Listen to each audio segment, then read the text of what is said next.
Saudara, seorang mantan satpam jambret kalung emas milik tetangganya di Kabupaten Cirebon, Jawa Barat.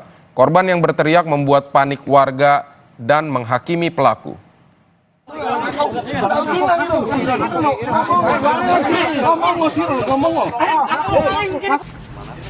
Saudara, inilah video amatir penangkapan pelaku yang menjadi sasaran amuk massa. Pelaku langsung dibawa ke Mapolsek Gunung Jati untuk dimintai keterangan. Sebelumnya pelaku mengincar korban saat sedang membeli makan siang di Desa Sambeng, Kecamatan Gunung Jati, Kabupaten Cirebon.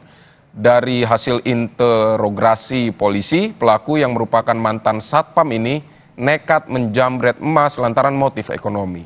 Pelaku juga mengenali korban yang tak lain adalah tetangganya sendiri.